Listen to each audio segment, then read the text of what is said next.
Então, prazer, eu sou a Lari. Eu tô aqui com uma camisa vermelha, sou branca e tô com um cabelo preto meio curtinho, sentado num sofá azul maravilhoso que eu quero para minha casa.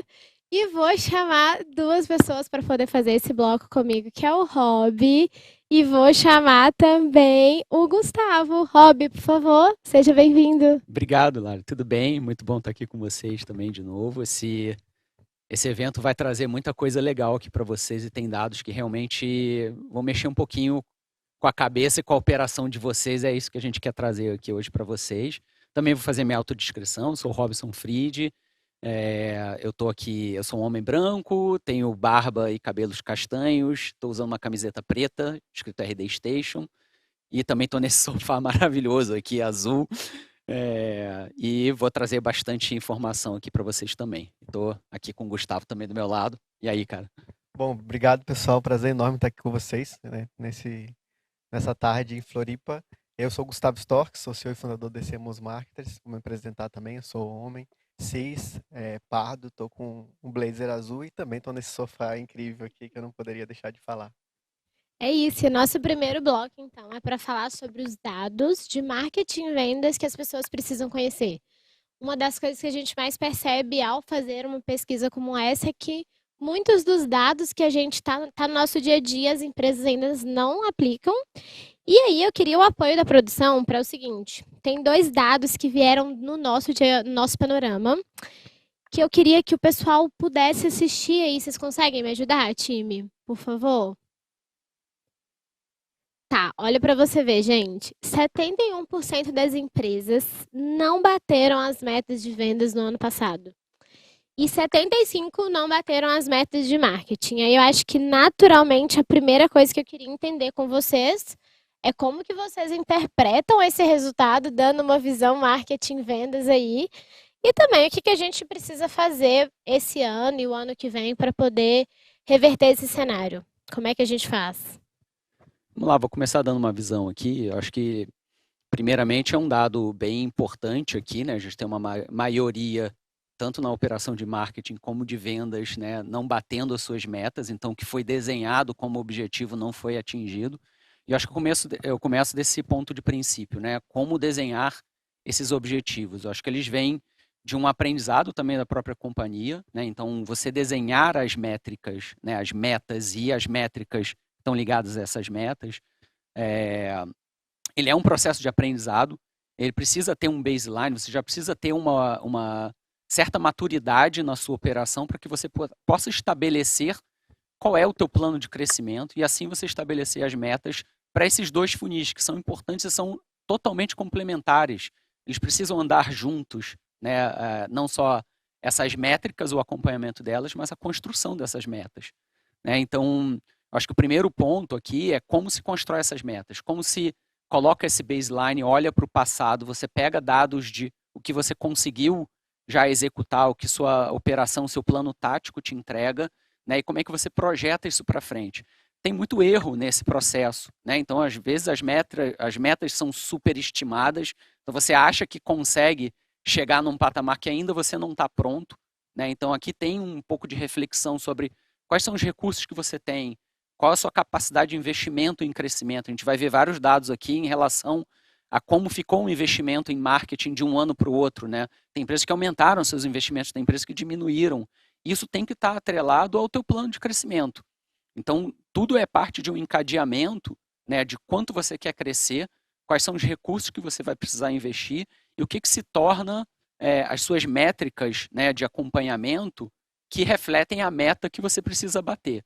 Eu acho que é super importante trazer esse ponto de como se constrói isso, e aí não tem, acho que, muita fórmula mágica aqui, né? Você tem que ir entendendo a sua capacidade, pegar um pouco do seu histórico e com isso construir a partir desse baseline que você já viu que você consegue fazer, né? Projetar esse crescimento mais um plano tático e recurso que entrega esse crescimento para você. E também eu acho que é fundamental ter um acompanhamento dessas métricas que entregam a sua meta lá no final, né? Então você ter rotinas, um processo de governança bem desenhado para que você não chegue, né, na metade do mês e fale, cara, eu estou na metade da meta que eu preciso entregar. E aí, o que eu vou fazer? né? Isso você tem que ver no primeiro dia. Se você já começa a ver um desvio da sua rota no primeiro dia do mês, você já tem que ligar o alerta, os times precisam trabalhar juntos, né? E precisa, por isso que as métricas são tão importantes, né? Para você chegar na sua meta final, você precisa acompanhar. E se você não está olhando isso no detalhe, né? Com uma rotina, com um acompanhamento, e até a gente vai falar mais para frente, mas, cara, ferramentas, formas de analisar isso, a chance de você errar e você se perder no meio do caminho é muito grande. E aí pensa, né? Você está na primeira semana do mês, você está fazendo 50% do que você deveria estar fazendo naquele ponto. Você tem que recuperar esse gap, né? Esse buraco que você gerou nessa primeira semana para as outras semanas que estão vindo para frente. E cada dia que passa é um dia a menos que você tem para recuperar esse resultado. Então, essa disciplina de acompanhamento, né, ela é fundamental, mas essa instrumentação das métricas para você visualizar se você está indo no caminho certo das metas, ele também é fundamental, né? Eu acredito que nesse momento muita gente está olhando esses dados e falando, cara, eu estou exatamente ali. Não consegui avançar nesse processo de mapeamento de dados, de priorização, de organização, de alinhamento das equipes, e sinto que estou patinando na entrega de resultado. E a gente costuma olhar muitas das vezes para nossas operações internas, mas muitas das vezes é importante também alinhar um pouco com o que está acontecendo no mercado. Então, buscar dados, como a gente está apresentando aqui, benchmarks mais amplos, entender como é que está o panorama da economia também, olhar para dados macro, né? A gente começa normalmente numa operação olhando só dados internos, mas os dados macros são importantes.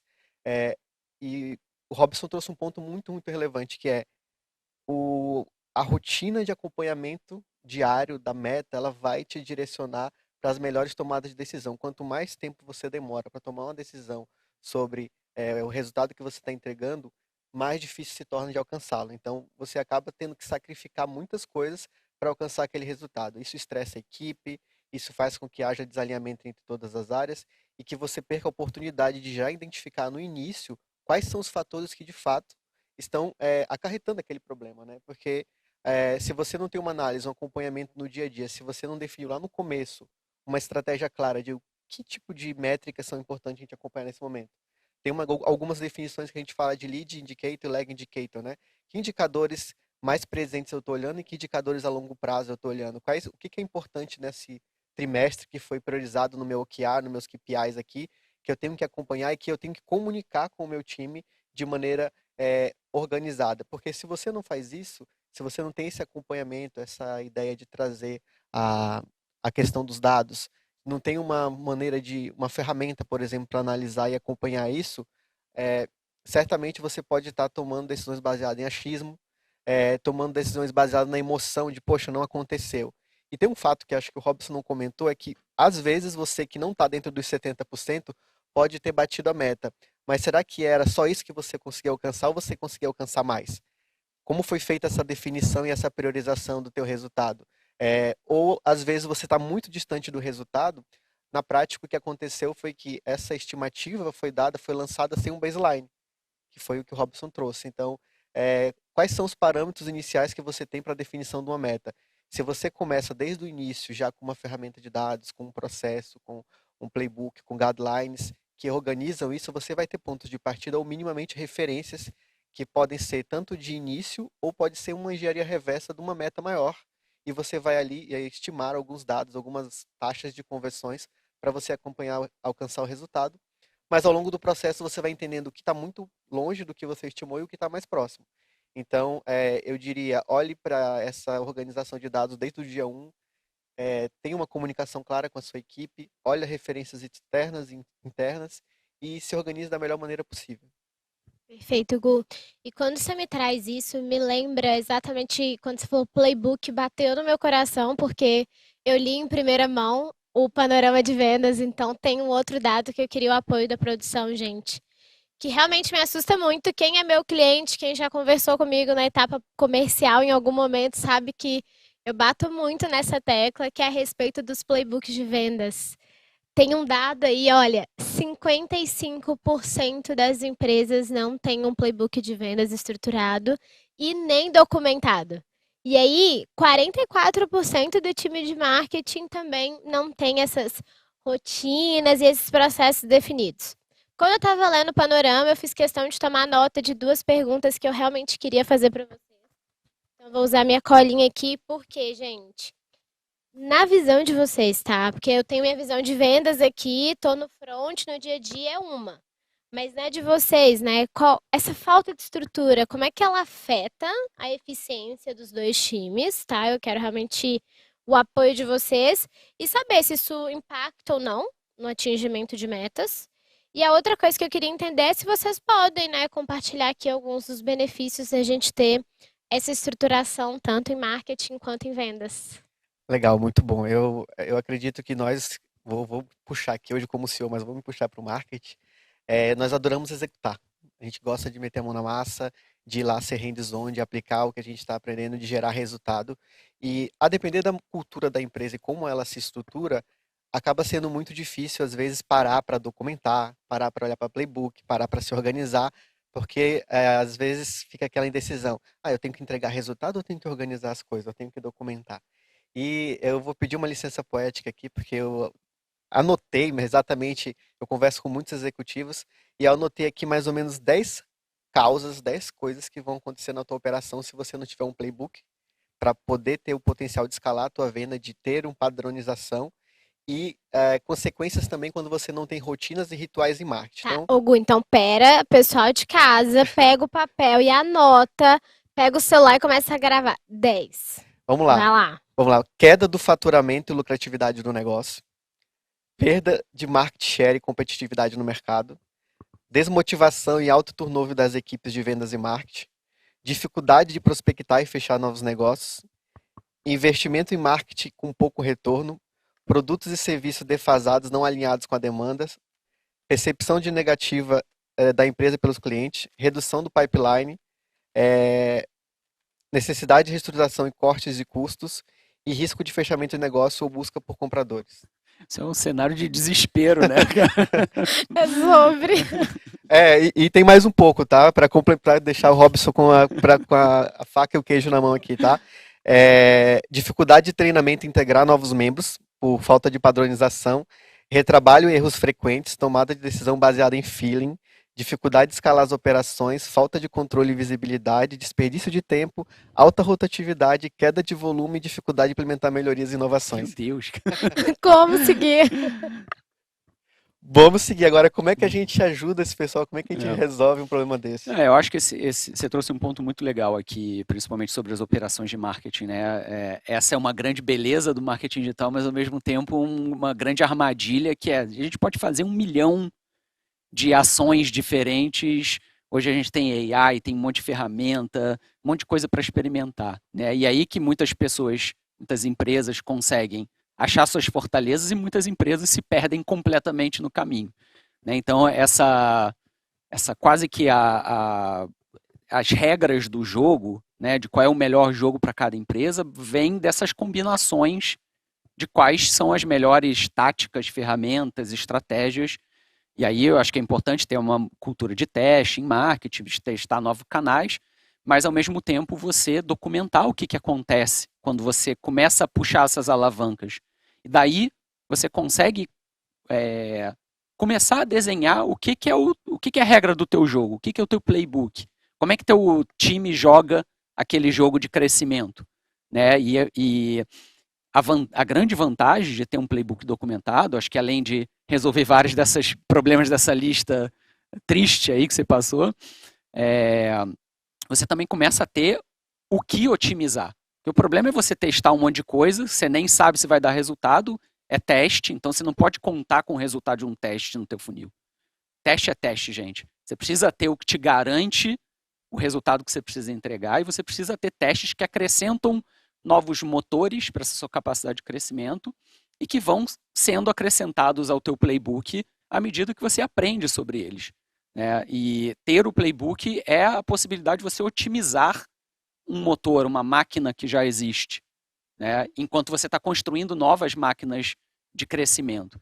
E se você está fazendo um monte de coisa, né, testes dispersos, sem um caminho, sem uma regra de um jogo, a chance de você otimizar isso é muito menor. Você não sabe qual é a tua fórmula básica de crescimento, né? Então, o playbook ele ajuda muito nesse processo de crescimento como um todo, de otimização. Quando você tem um playbook, você sabe o que otimizar. E eu acho que além disso, complementando, né, Robson, você pode ter no time várias pessoas fazendo a mesma coisa ou cometendo erros que já podiam ter sido catalogados lá atrás. Então as pessoas acabam não tendo para onde olhar, não tendo uma fonte de aprendizado, ou até o erro também ensina bastante. Então acho que essa conexão de olhar o playbook como uma referência e os processos e rituais que vão estar dentro do playbook, tanto em marketing quanto em vendas, ajuda que toda a equipe esteja nivelada, né? E que quem chegue também, quem vai chegar depois, possa juntar o seu conhecimento com o que a equipe já fez ao longo desses anos, meses, e dar o próximo passo. Então é super importante isso. E só para terminar, que a gente está falando de playbooks aqui de marketing e vendas, né? Em vendas, Lari, você sabe que é muito mais, você tem uma parte de processo muito mais bem definida, porque você precisa fazer algumas ações ao longo desse processo de vendas que, cara, você sabe que se fizer bem feito, a probabilidade de sair a receita lá é maior. Em marketing você tem menos até esse hábito de ter playbooks, né? E não precisa começar de um jeito complexo, assim, acho que até trazendo exemplo nosso da RD, a gente hoje tem um nível de especificidade de playbooks em canais, por exemplo. Então tem um playbook de e-mail e automação. Então, como é o copy, como é que eu faço a segmentação, como é que eu abordo os diferentes tipos de leads que eu gero. Isso serve como documento, né, para sim realmente formalizar os aprendizados que a gente teve, serve para trazer novas pessoas para dentro da equipe, para executar aquele playbook que a gente já aprendeu um monte de coisa. E com isso a gente vai naturalmente melhorando os resultados entregues, né? Perfeito. Ambos trouxeram o que eu ia dizer, porque acho que no final do dia o que a gente precisa é lembrar de executar, porque essa é a prioridade, não é mesmo? Mas também dá para abrir um PowerPoint, colocar a data de hoje e falar o que eu aprendi no final do dia, como se fosse um diário. E para marketing, para vendas, isso vai funcionar muito bem. Então, se você ainda não está fazendo, acho que o importante é não querer ficar com uma Ferrari gigante. Vamos devagarinho, vamos começar ali aos pouquinhos, que acho que o importante é a gente deixar documentado. E aí, me puxa para o terceiro ponto, que aí eu vou pegar o meu super tablet aqui e vou ler para vocês. Por quê?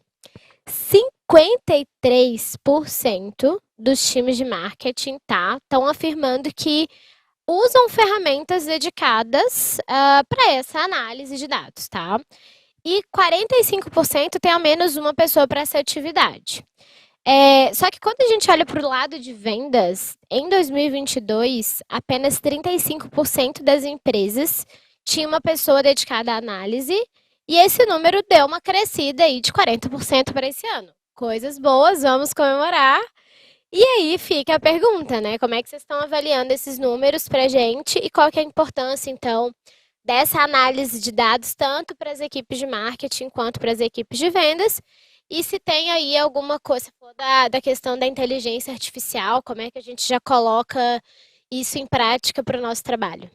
Vou só começar dando uma visão geral. Acho que depois de estruturar todas essas métricas, né, as metas que a gente falou lá no início, porque também se você não tem isso definido, não adianta ter ferramenta, não adianta ter nada que não vai resolver o seu problema, né? Então começa desse básico, estrutura bem esses números e depois você usa ferramentas naturalmente para acompanhar. A ferramenta ela vai ser quase que o cockpit do avião ali que vai te dizer em tempo real, aí sim realmente trazendo uma maneira de acompanhar melhor esses números, ele vai te dizer em tempo real se você está indo na direção certa ou se você precisa corrigir essa rota. A ferramenta ela é importante, mas eu acho que acima das ferramentas, né, a Lari trouxe ali, cara, dá para fazer um PPT, colocar ali os aprendizados, começar a documentar essas métricas, as evoluções, né? Então ferramentas não precisam ser ciência de foguete aqui, dá para começar do básico.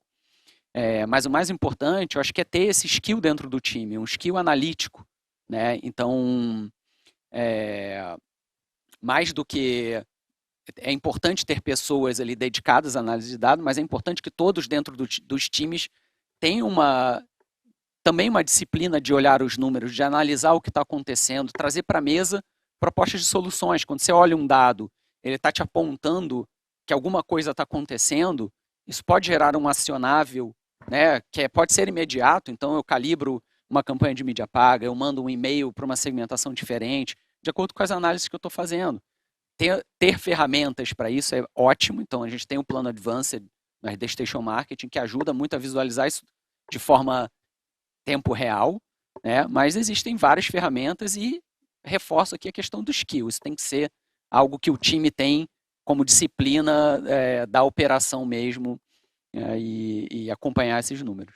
Exatamente. E eu adoro falar que quando a gente trata dados, ele é o principal diferencial que você tem no mercado, porque você é a única pessoa que tem, né, você tem para essa frente de dados. Você é a única, os dados pessoais, os seus dados da empresa, os dados de negócio são exclusivamente seu, então eles são um grande diferencial. Logo, faz todo sentido que você acompanhe com ferramentas, com inteligência artificial, com diferentes recursos, esse seu diferencial competitivo, que é como seus clientes comportam, dados de canais, performance, custo, como você alcança os resultados, tempo para alcançar, retenção e outros dados que são relevantes. Então, eu diria, você tem algo precioso dentro da sua organização, analise isso, mensure isso da melhor forma possível, utilize como diferencial competitivo e também para comunicar e evoluir dentro da operação. Perfeito, meninos. Muito, muito, muito obrigada. Gente, aprendemos muito aqui, mas eu entendo que estamos no comecinho. Tem muita coisa para chegar e tem um QR Code na tela que eu sei que vocês estão vendo. Assim que vocês colocarem todos os seus dados corretos, quem vai entrar em contato com vocês é o meu time para agendar com vocês um diagnóstico aí da sua operação. Então, tá, Lari, tenho vários dados, não sei o que fazer com eles, ou tenho 0 dados. Documento, não documento, tenho playbook, não tenho. Calma. Vai lá, QR Code, coloca o seu WhatsApp, porque para não te atrapalhar aqui na transmissão, a gente vai te deixar um oi. Marcamos esse papo e aí daqui a pouco a gente vai resolver esses problemas. Panorama 2024 vai ser só sucesso, gente, vocês podem ter certeza. Com certeza. Muito obrigada. Próximo Valeu, bloco, pessoal. eu vou chamar a Luísa França, que ela vai ter coisas para trazer pra gente. E aí, Lu, cadê você? Tá aí pronto pra mim?